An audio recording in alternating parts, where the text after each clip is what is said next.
Good morning and welcome to the second part of this panel on making the case for an Israeli-Palestinian Jordanian Confederation. We have three speakers today who will be discussing the previous presentation, and we invite the audience to submit questions through the Q&A window in Zoom. We'll first have Mr. Hillel Schenker, who is currently the co-editor of the Palestine-Israel Journal, a Jerusalem-based independent English language quarterly initiated and maintained by a group of prominent Israeli and Palestinian academics and journalists. The aim of this journal is to shed light on and analyze freely and critically the complex issues dividing Israelis and Palestinians. We also have today with us Professor Daniel Bar-Tal, who is Professor Emeritus at the School of Education in Tel Aviv University, and whose research interest is in political and social psychology, studying social psychological foundations of intractable conflicts and peacemaking. We also have with us Mr. Alon Liel, who is the former Israeli ambassador to South Africa and who currently lectures at Tel Aviv University, Hebrew University, and the Interdisciplinary Center in Herzliya. Without making you wait any longer, I will now pass the floor to our speakers. Starting with Schenker. Hillel? Should I start? This was the order. Okay. Okay, if this is the order, so I will start. And I also regret, because of the time confusion, and I understood everything was starting at 4 o'clock, so I didn't hear a first part of Professor Alon Ben-Meir's presentation, but I know the proposal, and so let me get it right into what I decided to do. What I want to do is describe the context which leads to my approach to the proposal for a Jordanian Israeli-Palestinian Confederation. Now, first of all, one of the most popular phrases we hear lately is that the two-state solution is dead.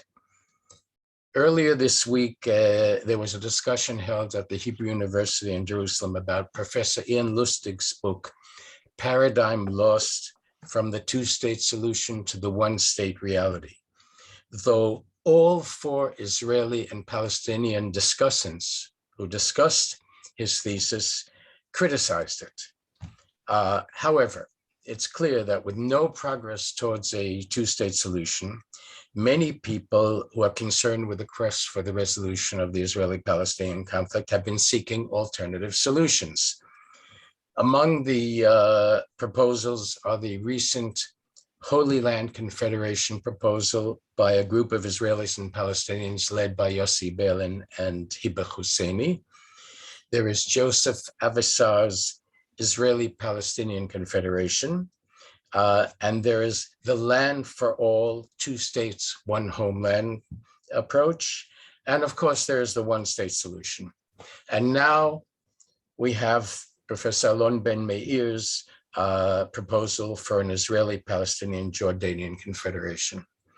And to explain my approach to all of these different ideas and to the Confederation proposal, I want to go back to a series of what I call historical regrets.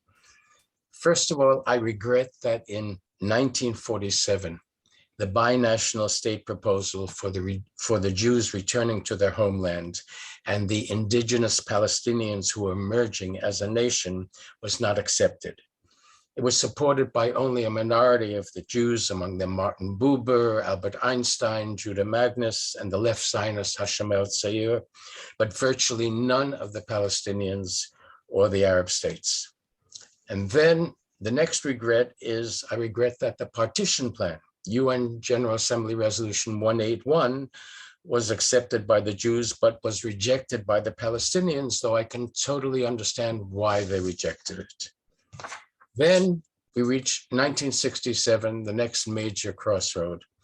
And I regret that after the war, the US and the international community did not act like US President Eisenhower and Soviet President Bulganin in 1957 and demand that Israel withdraw from the newly occupied territories in exchange for peace with all the Arab states and the establishment of a Palestinian state in the West Bank and Gaza, with no settlements, of course. Next, in 1993, I regret that the Oslo Accords did not include a clear end game for the establishment of a Palestinian state alongside the state of Israel. Of course, in 1995, I regret that Prime Minister Rabin was assassinated by an extremist Israeli, since he was possibly on the road to a genuine two-state solution and had the credibility to get the backing of the majority of the Israeli people.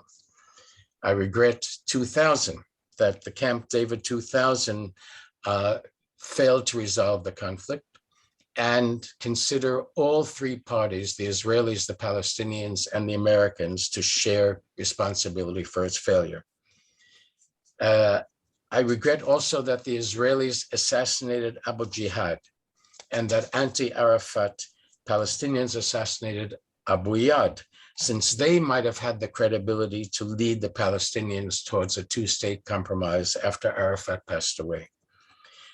I regret that the second Intifada was so violent, causing the majority of the Israeli public to lose faith in the Palestinians and turn towards the right.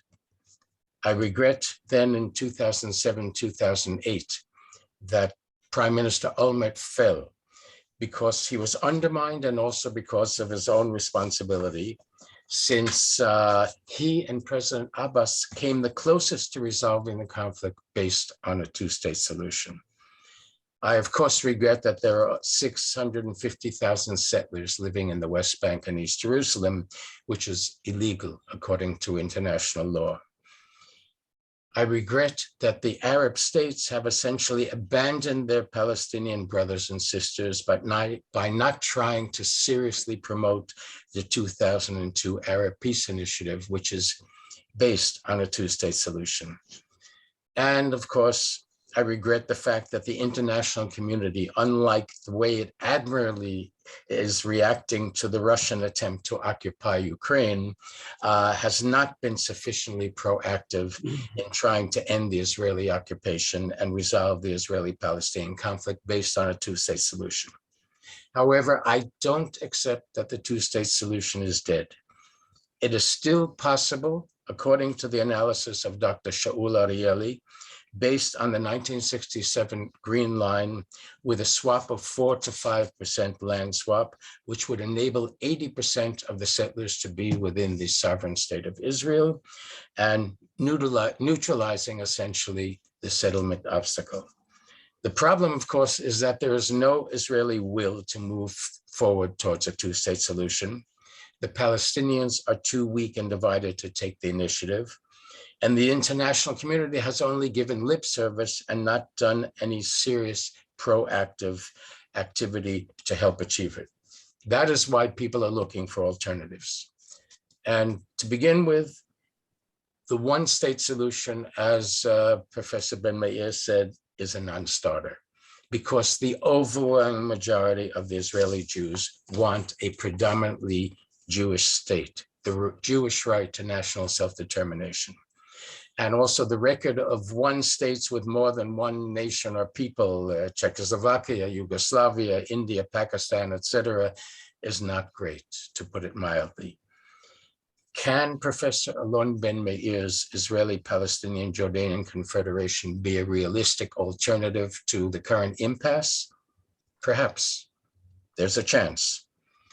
One of its advantages is that it enables all three partners, the Israelis, the Palestinians, and the Jordanians, to have a solid realization of each of their rights to national self-determination, which is necessary in today's world. A second advantage is that Adding the Jordanians to the equation will help to calm many of the Israeli Jewish fears about Palestinian intentions, since they will only be 1/3 of the equation. And as in Professor Ben-Meir's presentation, he described the long ongoing security communication between the Israelis and the Jordanians, and the Israeli public at this stage would trust the Jordanians more than they will trust the Palestinians, given what happened with the Second Intifada.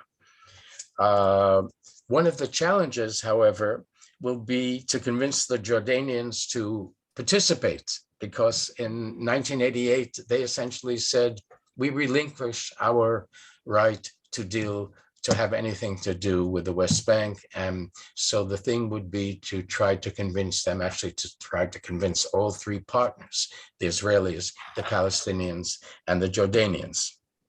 Again, as Professor Ben-Meir said, adding the Jordanians to the equation would be a tremendous contribution towards solving the very sensitive issue of Jerusalem. And I think it's important to recall that King Hussein once said that the future of the old city and what's called the Holy Basin should be God's city and not anybody else's sovereignty. And so clearly we know so many of the three major faiths, Saudi Arabia, Morocco, Jordan, Israel, Palestine. Yes, there should be West Jerusalem, capital of Israel, East Jerusalem, capital of the Palestinian state, but we can have the vision, which is actually going back to the original partition plan, that the center, the old city, the Holy Basin, would essentially be international. Now, since a continuation of the current situation is not sustainable in the long run, we all know that just managing the conflict won't work. It will explode at some point. And what we now have is the Israeli government adopting a shrinking the conflict idea, or the proposal of Dr. Micha Goodman, which is simply a way of avoiding dealing with the fundamental question. So therefore, clearly, I think that Professor Ben-Meir's proposal is definitely worth exploring by everybody involved in the quest for an Israeli-Palestinian resolution of the conflict. So it's up to all of us, civil society, Israelis, Palestinians, Jordanians, and Professor Ben-Meir mentioned the central role of the US, Saudi Arabia, I would say the Arab League, but okay, Saudi Arabia, Egypt. Germany is a very sensitive player in this because of the history that we all know. And yet, yes, Germany has a very major role, both with the Israelis and with the Palestinians. And one partner that, Alon, you left out for some reason is the EU. And I think that the EU too has a central role to play. So I'll stop there. Thank you. Okay. So will be questions to you, Hillel, or we are continuing, and the questions will come at the end to three of us. The questions will be submitted via written form, and so we can leave them to the end. You can speak now. Okay. Okay. First, I would like to thank very much for Professor Ben-Meir, who no doubt invested a lot of intellectual effort and brought his vast knowledge, and knowing him personally, I know that he carries this knowledge to the details that really few followers of the conflict have it, either here or outside. And it's remarkable putting together this knowledge in order to build a plan that has so many details and is, as I would say, it appeals to reasons on the basis of Professor Ben-Meir rational thought. In other words, it comes from the point of view of his view and his perspective, what should be done. In certain way, it's a kind of prescriptive plan. In my reaction, because, you know, in fact, Hillel noted, and we heard it before, a lot of applause for Professor Ben-Meir, but I will play a kind of devil advocate role. You know, this is a role that we usually play in academia, and I am an academia person, because I see three different layers of problems. One will be the nature of analysis that was provided by Professor Ben-Meir. And then I would like to enter into more, I would call it details of the plan, or parts of the elements of the plan. And I would like to refer to them on the basis of kind of general questions. And finally, where is really my expertise is analysis of the Israeli Jewish society, which I am more familiar, where I enter into a lot of problems. Okay, so let me start with the first layer. So, as I said, Professor Ben-Meir appeals to the reasons. In other words, it's reasonable for Jordanian, for Palestinian, for Israelis to accept the plan as he proposes. And I must say already at this point, so that when I read it, and I read it very carefully, I must say that I found immediately that some of the elements appear also in two-state solutions, which means that the three nations, if you want, because we cannot say three states, know the details. They were presented in different ways by different people, different plans that already were tried, they were discussed, and as we know, the result is, as Hillel really enumerated his regrets, those are the regrets, but also in some respect failures that brought the conflict to the 2022 March without any solution. So returning back to my point, my point is, Professor Ben-Meir, that people are rational and not rational. People are logic and not logic, which means that you cannot really persuade people on what you think is rational and logic and should be accepted. We obviously at the moment today are watching, all of us, really with a lot of attention what is going on some 1,000 kilometers, and where we think that it's logical that should be A, B, C, and happens D, Z, F, you know, completely different way. Why? Because people, when I say people, I am talking on two levels, leaders and their circle. They build very often their circle, as it happens in Russia, and it happened in Israel with Netanyahu. Today is a little bit different. It happened in your country, Professor Ben-Meir, with Trump, that people build a circle, what we call psychologists as group thinking team. So they are alike. And all the people that have different opinions are already removed. And you as a leader is in the circle that approves and applauds the type of ideas that the leader brings. And there is a constituency that trusts the leader. And when we talk about these three levels, we have to take into account that people have motivations, people have interest, people have mindsets, what should be and what should not be with regard to their aspirations and goals. People have values. You know, some have democratic, some not, and they are very much motivated by their values.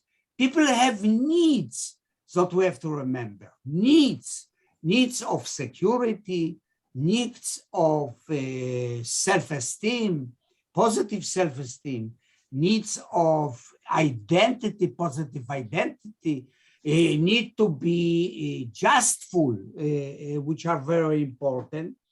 They have also ideology. And don't forget, people have a system of beliefs that they were imparted to them very early.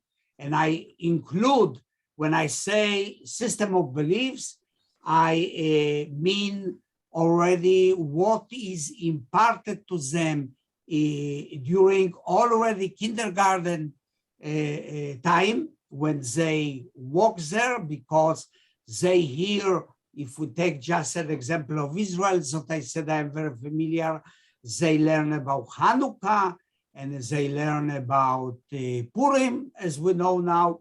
And what do they learn?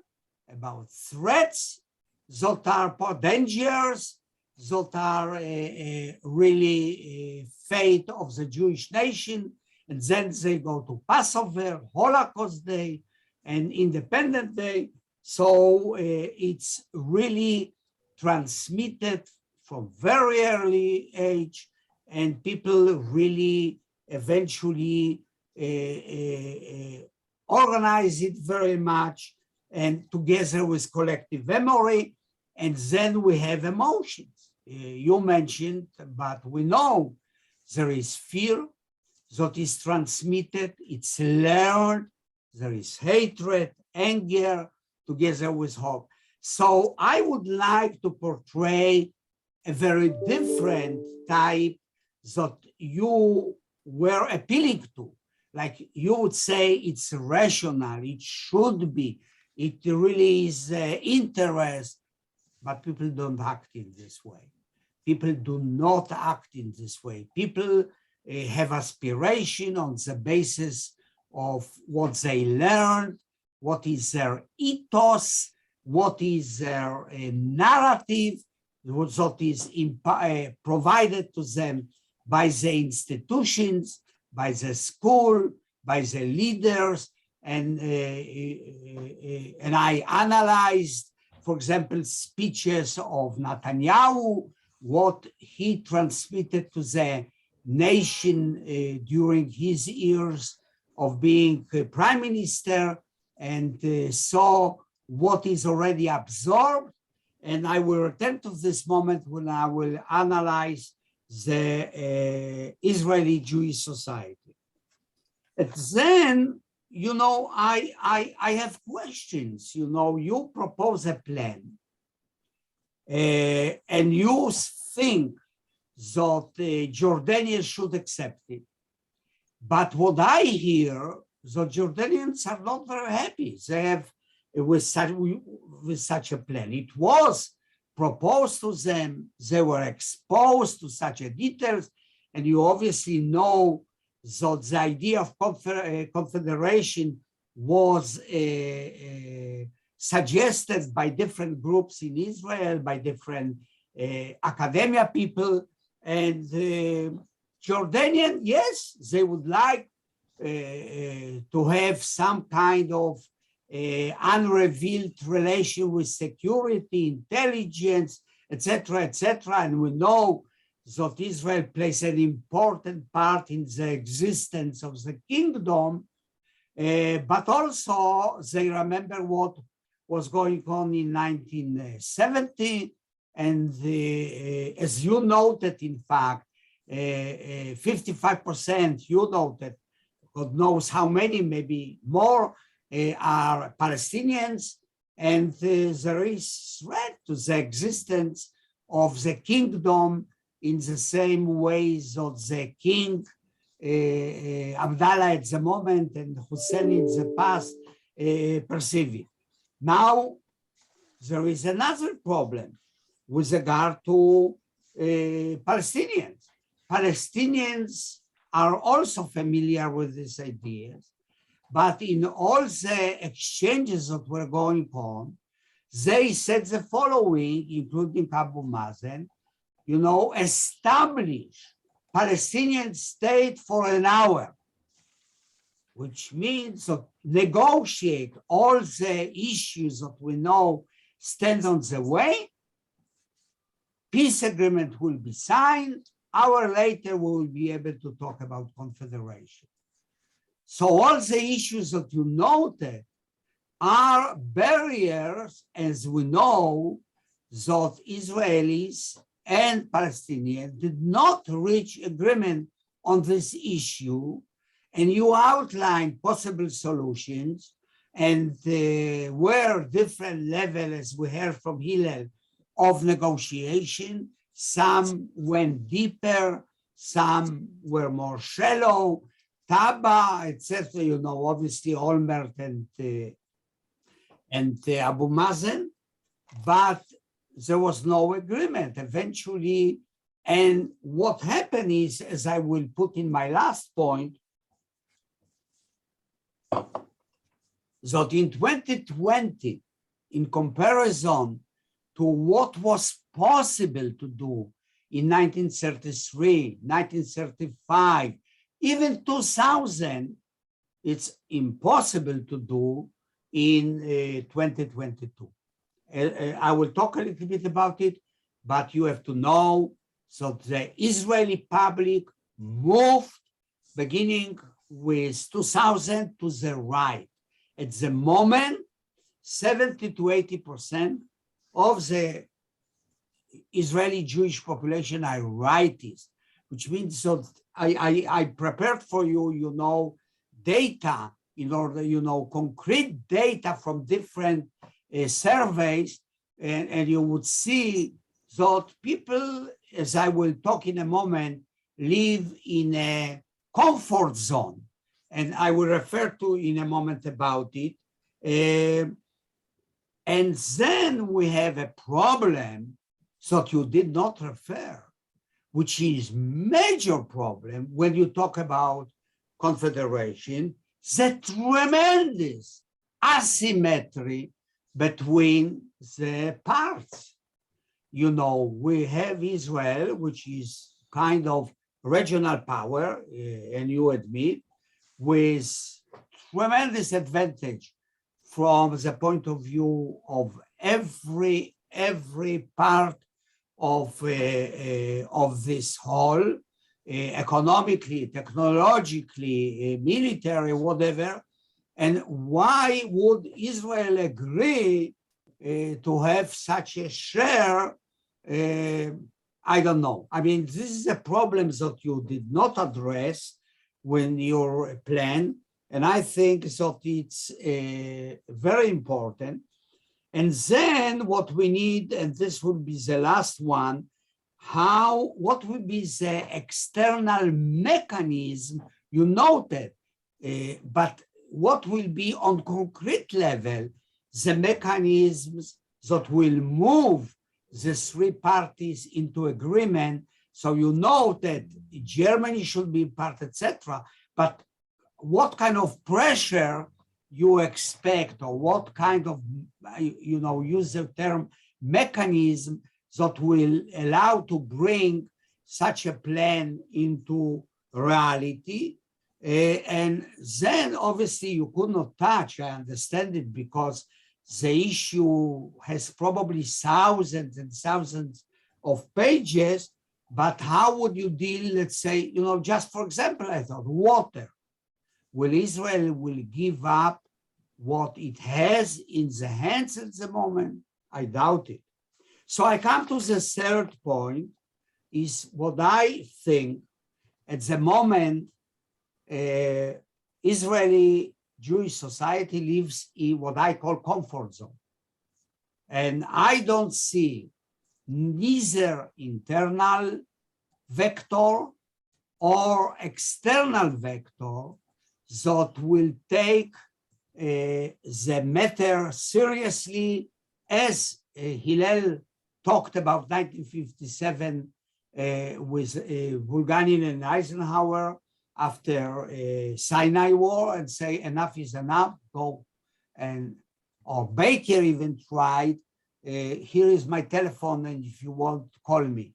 It's a very different situation at the moment within the United States that is really divided very much. Europe that is absolutely not active and doesn't have the power, and there is big division with regard to Israel, where you have Hungary and Poland, Slovakia, etc., etc. So I don't see at the moment any external forces that are needed in order to move Israel into sensible and logical, as you call it, solutions.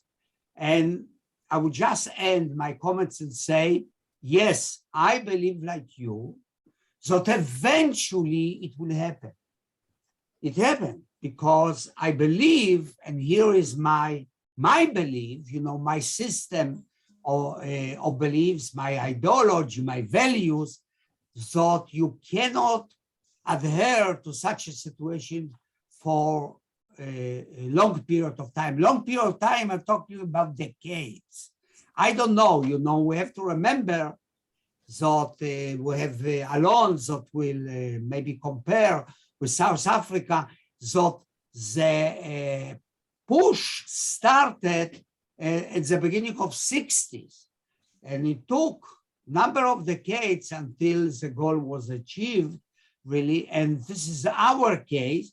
And I believe maybe last two comments. One is that the world public becomes more and more aware of the situation, at least in the West Bank, with regard to apartheid that you didn't mention. There is apartheid at present, and it becomes more and more acknowledgeable across the world. Second point that I would like to make, we don't know how the Ukrainian war will affect the situation in Israel, because what we have in Ukraine at the moment, Russia tries to occupy Ukraine. So the story of occupation, I don't know, maybe people are magicians with regard to their minds. They can do anything, separate, combine. So I don't know if the lesson will be learned with regard to occupation, but there is such a possibility that what happens now, where the world stands united against the occupation of Ukraine, when the war will be finished, we also don't know when, it will be transferred to some extent to the case of Israel, which Israel and Morocco are only two states in the world that carry occupation against the will of the occupied society. Only two states, West Sahara and West Bank. Thank you.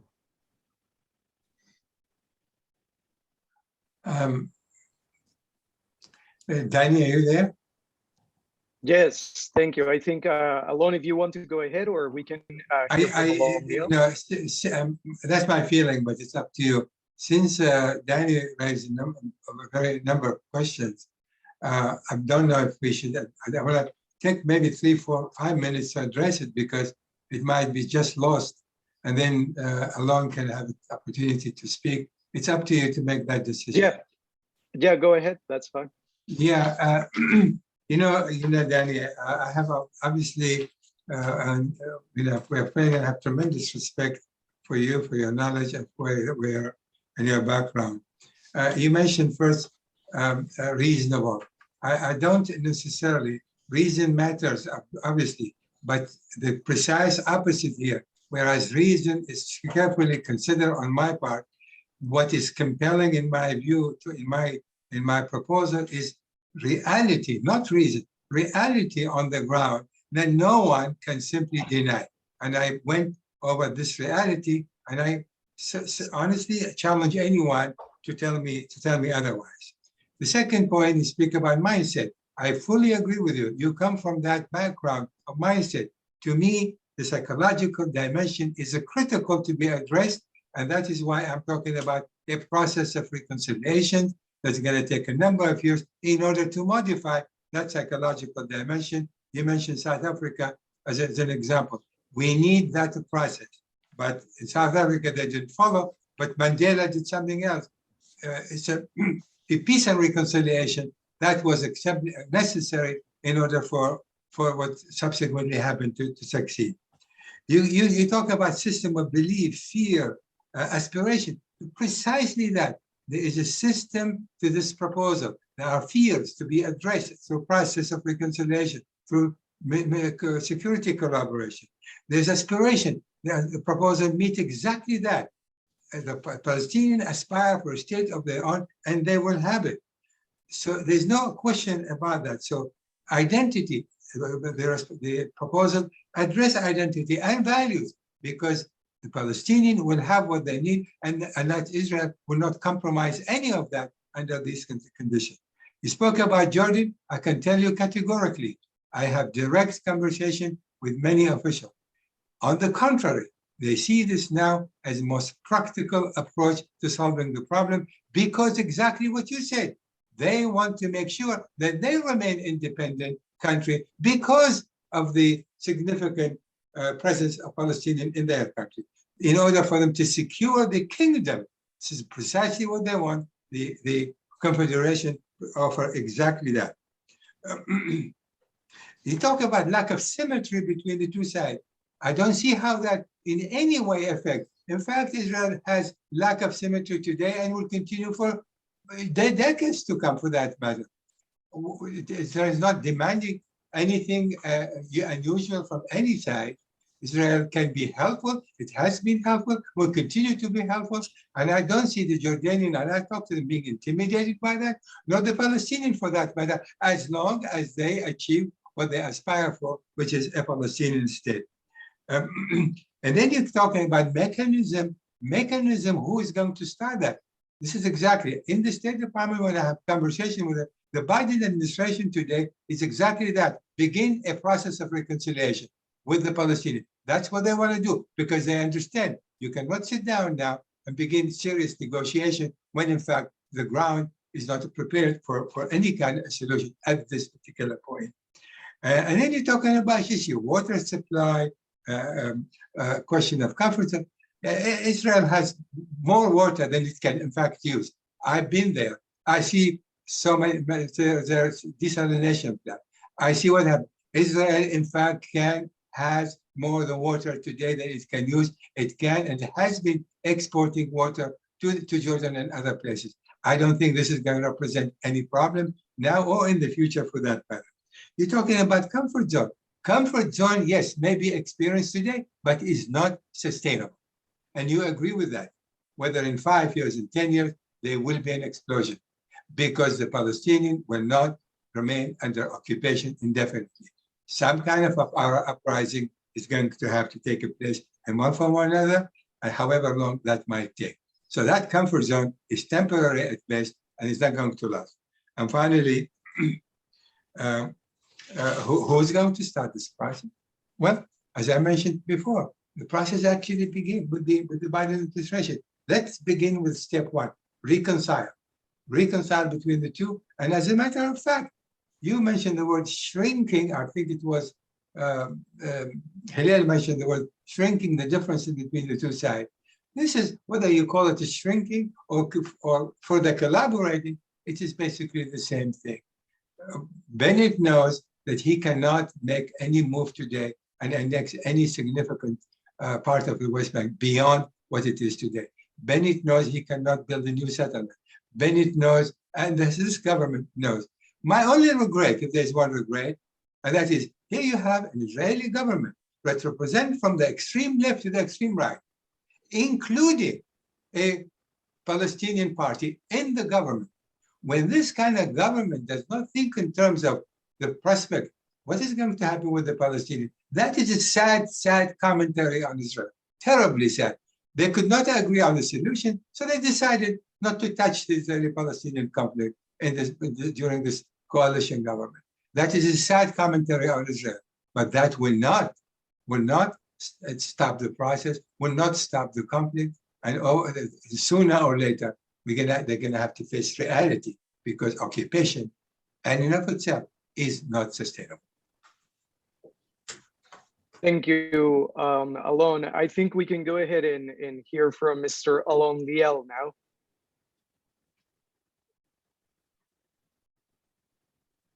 Alon, you are on mute. Now okay? Yeah, okay. Yes, we can hear you now. Oh, now okay. Okay. Nice meeting all of you. Nice listening to all of you. And I'll do my best not to repeat things that were said already. Maybe let's take it from where Alon Ben-Meir ended. If the situation now is sustainable or not sustainable. It has, of course, a lot to do with what Danny Bar-Tal spoke about, the balance of power. And, you know, if I'm an expert on anything, it's on the international arena. And for years, we have known that Israel has the upper hand on every parameter, from military to technological and so on, but we didn't have such an unbelievable gap in our international standing. The international standing of Israel has never, ever been better since 1967. Until 67, we were popular, we were the underdog, but since 1967, we are at our best international standing ever. And look who is mediating between Putin and the Ukrainians. The occupier, maybe the most famous occupier in the world, is mediating between the invader and the Ukrainians. So this is just one indication of many, many others that we have won this war diplomatically too, which is unbelievable, And we see that in the case of Russia and Ukraine, the world, or at least the free world, stands with Ukraine. But in the conflict between Israel and the Palestinians, the free world stays with Israel. With Israel, it sounds crazy, but this is the situation. So, unfortunately, not only that it is sustainable, Israel can impose any settlement that it will decide to impose. The global situation is such that if Israel is still being criticized globally, it's on the civil society level, it's in the media, human rights circles, but not governments. Not governments. There was, until very recently, one government that kept criticizing Israel, Turkey, and it is being silenced too now. So what I'm trying to say that not only the situation is sustainable, Israel will be able to impose a solution that will be acceptable to the Palestinians, but will not be just. And the question, and will be agreed, and will be agreed.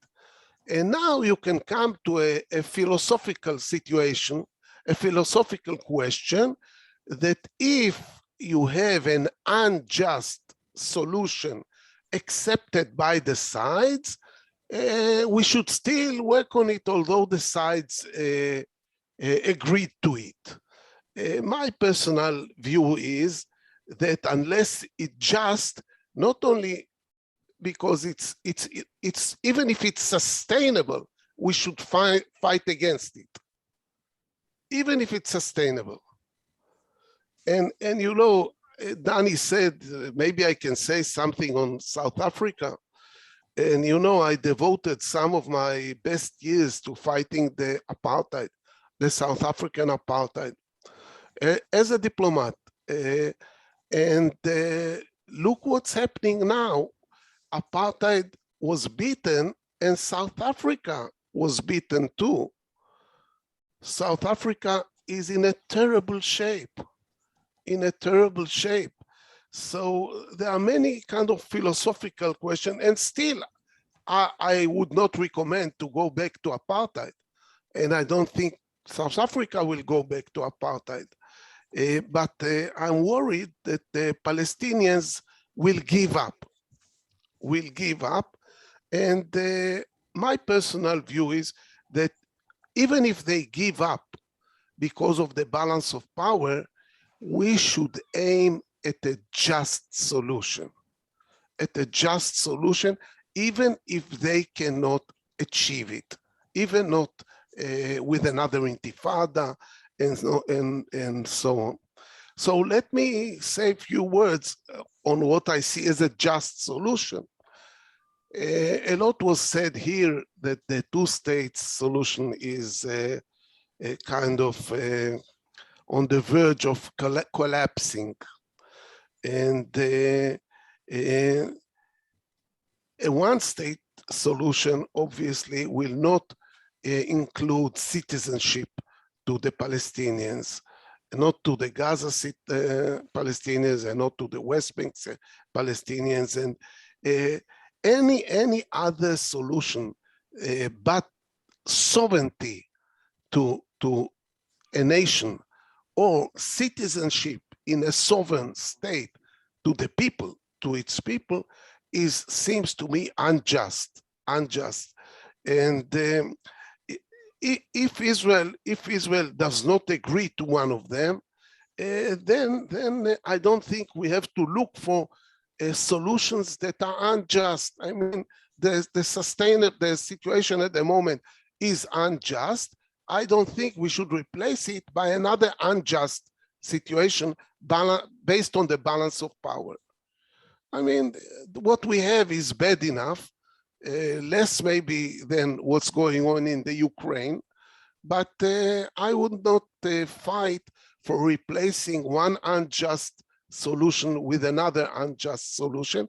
And if Palestine cannot be sovereign, a sovereign state, with a seat in the UN, with its anthem, with its flag, or alternatively, its people cannot become full-fledged citizens with all the rights in a sovereign country like Israel, I don't think we should look for interim solutions, for other solutions, and we should wait. Now, you know, as a peace activist, of course, I cannot give up on dreaming on a just solution. And unlike Hillel and Danny, I would like to say what I see as very important to get out of this devastating deadlock, unjust deadlock that we are having now. One is that the Palestinian people have to unite first. I'm not speaking on go back to the struggle. First, unite. First, see that you are one, show that you are one people. Show that you deserve sovereignty. And the only way I see possible now is to unite the Palestinian people is under Marwan Barghouti. I think he is the only Palestinian leader that can unite the Palestinian people and inject some enthusiasm to their struggle. Obviously, he's in jail, and Israel, as I said, is a superpower, more than a regional superpower today, a global superpower, and nobody will impose Israel to release him, but he can become the leader from jail. He can be elected by the Palestinians while in jail.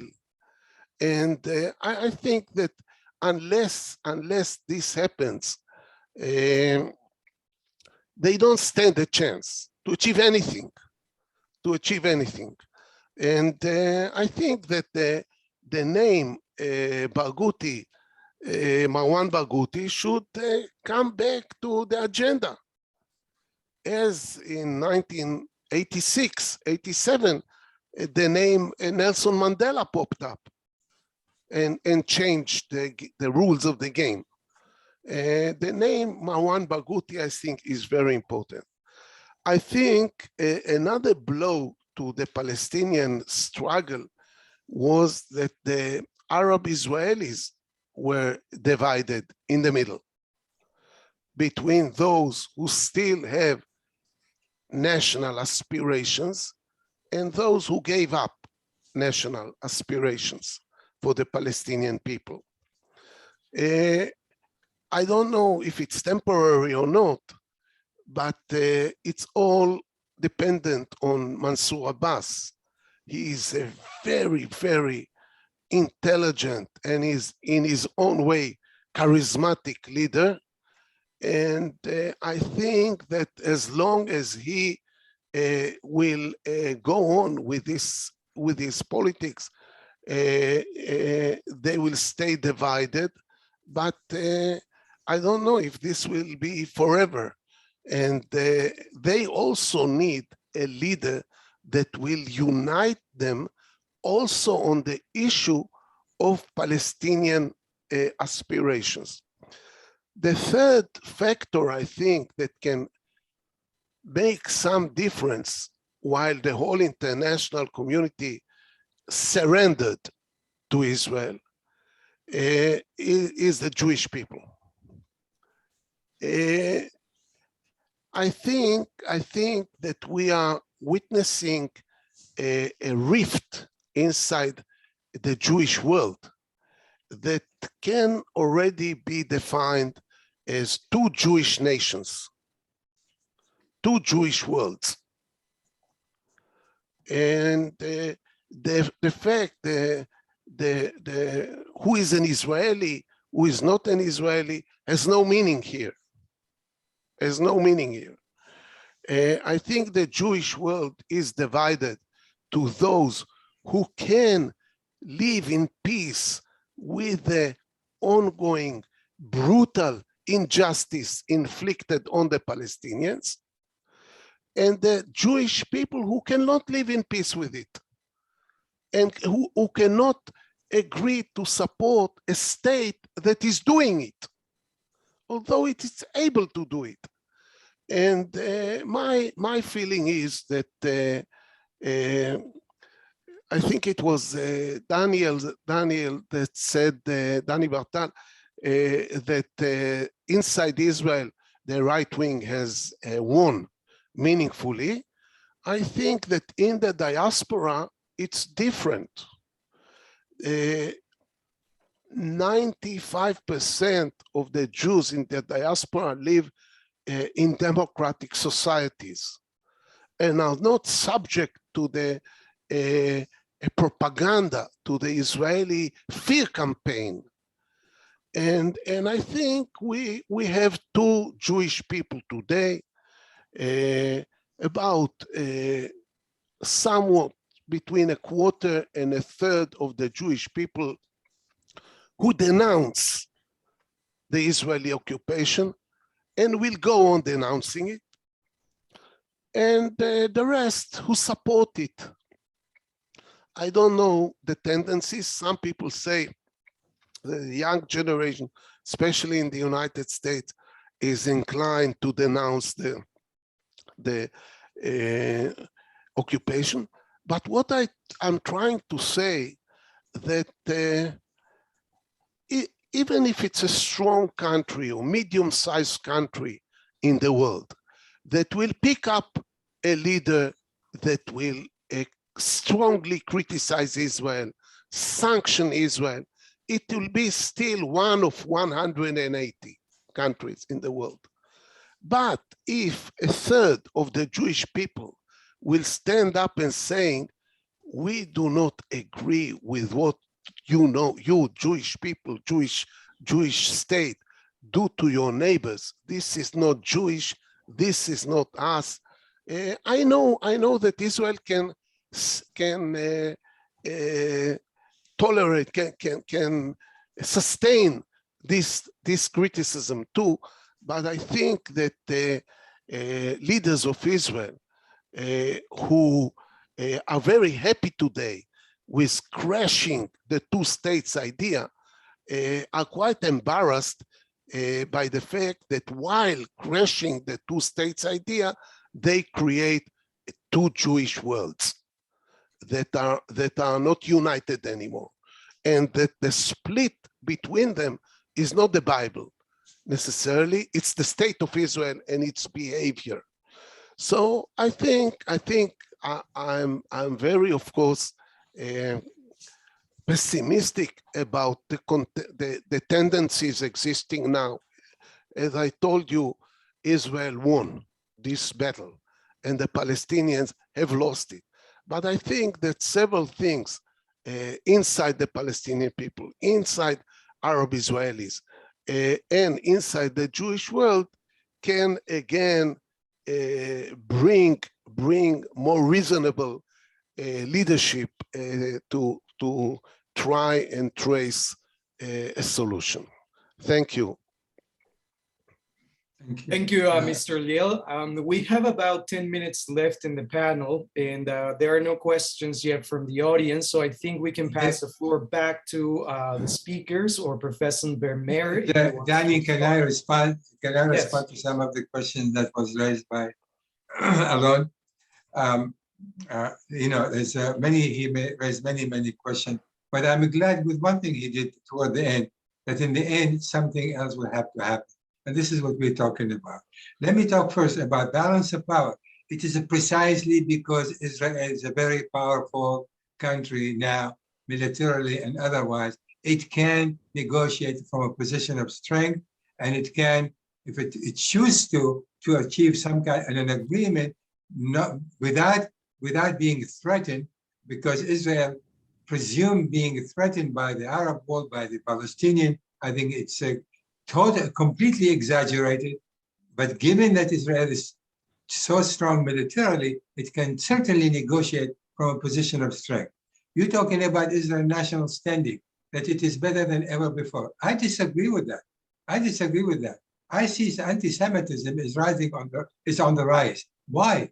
If we think for a moment that occupation has nothing to do with anti-Semitism, then I think we are mistaken. It has absolutely something to do with the rise of anti-Semitism, albeit anti-Semitism is from a time immemorial. So Israel is standing because it's strong, because it's capable. It appears like Israel can dictate the agenda. I don't think that is not the case. There's tremendous resistance. Alon, wait, let me finish, okay. please. The fact that the European community is completely unhappy with the Israeli situation today, and they continue to be as such. Let me just finish a moment. Israel, you said Israel can impose a solution. I completely and totally disagree with you.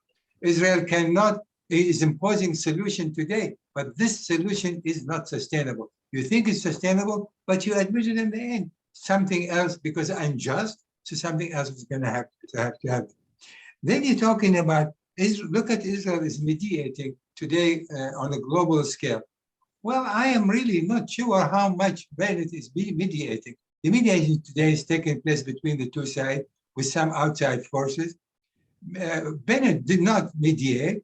Bennett wanted to make sure that he stay on this good side of the Russian because of situation in Syria, and he wanted to encourage actually Russia to oppose the Iran deal because he doesn't want the Iran deal. So this is why really primarily he went to see Putin, not because he thinks he can outwit one of the most skilled, however evil he may be, when it comes to negotiation, when it comes to taking specific position on this kind of particularly important issue for him. Then you're talking about Arab normalization as if they were abandoned the Palestinian. To some extent, that put pressure on the Palestinian. I fully agree with you, but I suspect no other country. They gave Israel a test of how it feels to have normalization with UAE, Morocco, Bahrain, this is true, and Sudan. But this is fast and not going to continue. As a matter of fact, this normalization of relationship exactly did what did is froze Israel, not encourage for Israel to change the conditions of the West Bank. It's not allowing Israel to annex more territory. It's not allowing Israel to establish more settlement because it was clear in the normalization process that if you do so, we will have to withdraw from it. And so this is very, very clear. And then you're talking about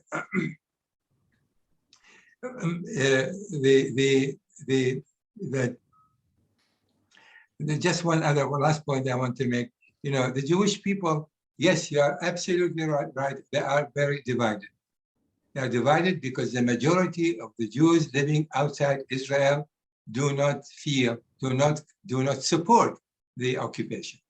And they want Israel to rid itself of this horrifying stigma. And this is one of the reasons the split between the two sides is growing and is not diminishing. And that is going to have an impact on what you exactly suggested, that in the end, we've got to find a just solution to the Israeli-Palestinian conflict.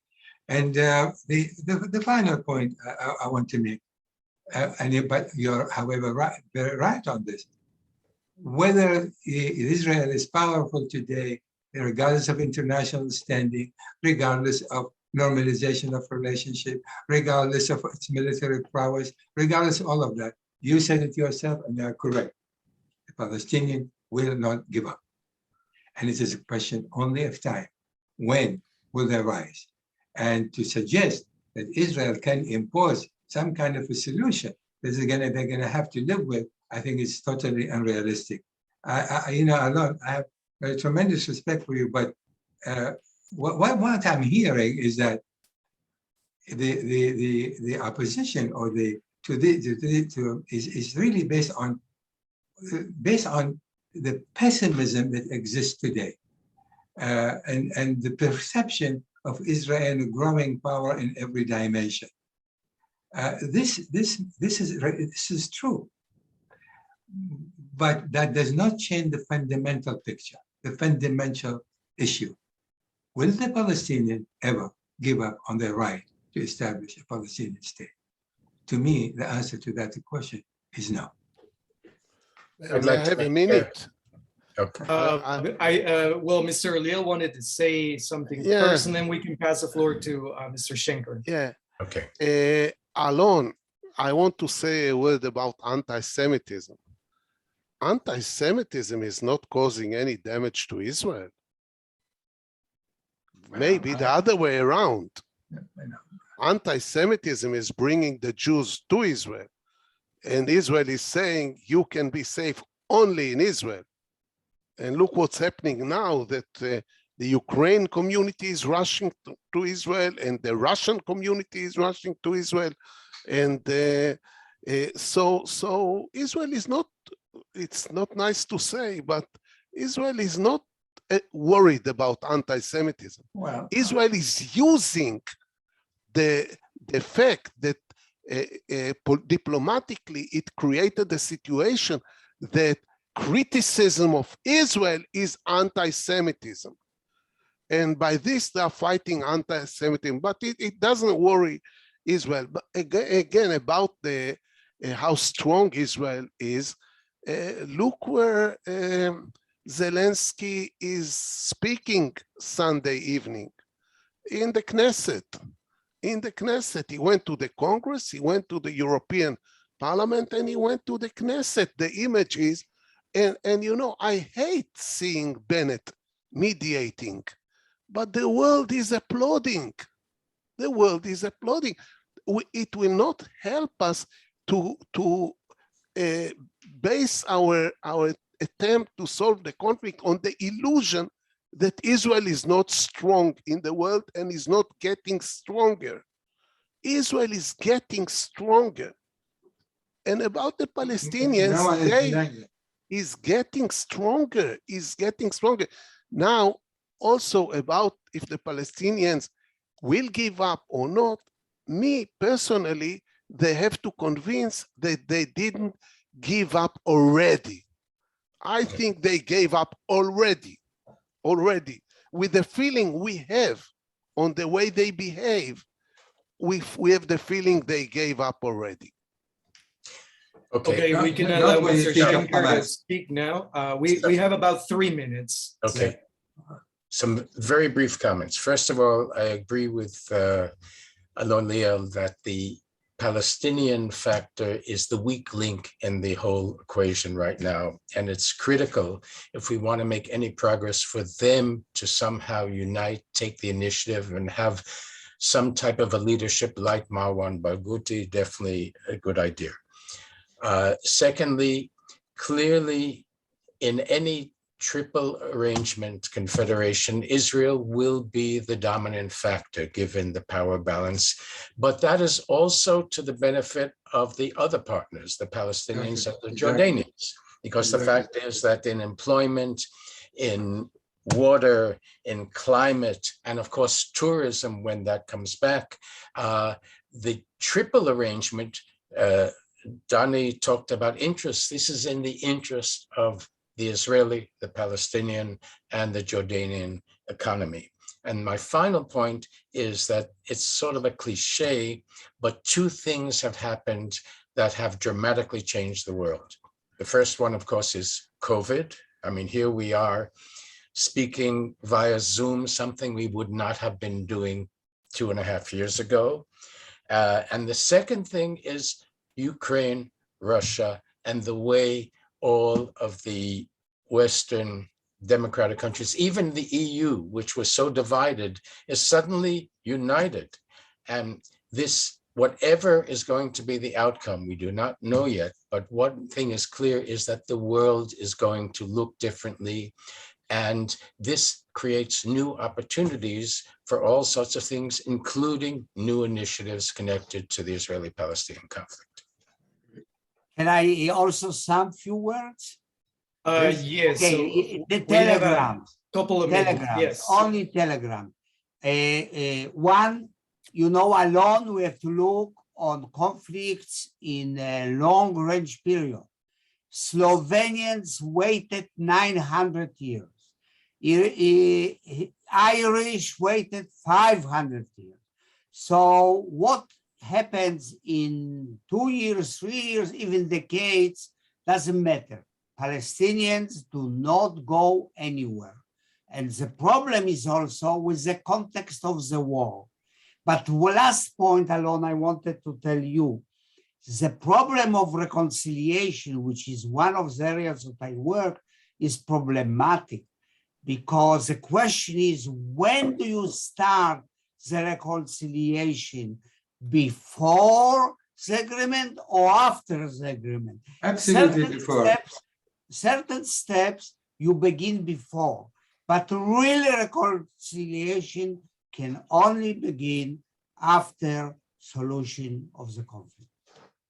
Thank you. Thank you. I'm afraid we do have to cut the panel. We have a following panel in a few minutes. But thank you, everyone. Thank you to our speakers today. This was a great, great conversation. Just remind everybody, including our attendees, that a video of this session will be posted in our website next week. We will let you know. Thank you again. Thank you, Alon. Thank you, Danny. Bye-bye. Thank you, Hillel. I'm grateful to all of Bye-bye. you. Thank you, Danny, too. Thank you. We'll be in touch. Okay. Absolutely. Thank you so much. Yes. Ongoing discussion. We Yes, want yes. the best. The struggle Thank you. continues. Thank you.